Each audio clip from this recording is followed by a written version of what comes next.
আমরা বলতে চাই, আপনাদেরকে হুঁশিয়ার করতে চাই, যারা আজকে জনগণের অধিকার নিয়ে, জনগণের রক্ত নিয়ে, জনগণের রক্ত নিয়ে হুড়ি খেলা খেলতে চান, যারা আজকে জনগণের বিরুদ্ধে দাঁড়াচ্ছেন, তাদেরকে হুঁশিয়ার করে বলবো, আপনারা আওয়ামী লীগের কাছ থেকে শিক্ষা গ্রহণ করুন।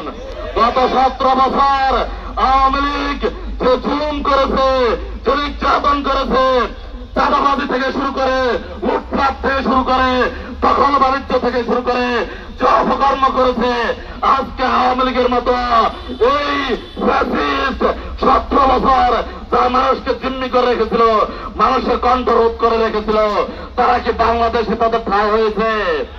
তারা কি আজকে আছে? আজকে তারা তাদের স্বপরিচয় নাই।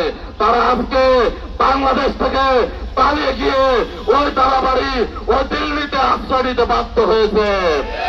আমরা আপনাদেরকে বলবো, আপনারাও যদি ওই ব্যবসায়ীদের বিরুদ্ধে, ওই জনগণের বিরুদ্ধে, ওই সাধারণ মানুষের বিরুদ্ধে অবস্থান নেন, তাহলে আপনাদের পরিণতিও ওই আওয়ামী লীগের মতো হবে ইনশাআল্লাহ। বাংলাদেশের মানুষ রক্ত দিতে জানে, বাংলাদেশের মানুষ প্রতিরোধ করতে জানে, বাংলাদেশের মানুষ কোন ধরনের ভয় ভীতিকে তোয়াক্কা করে না।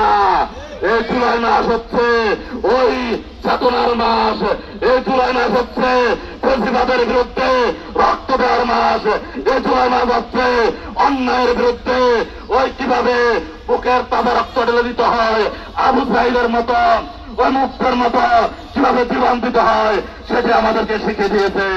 তাই আমরা বলবো, গতকালকে কবির ভাই সহ, শামীম ভাই, আমার ভাই সহ যারা রক্ত দিয়েছে, এই রক্ত বৃথা যাবে না।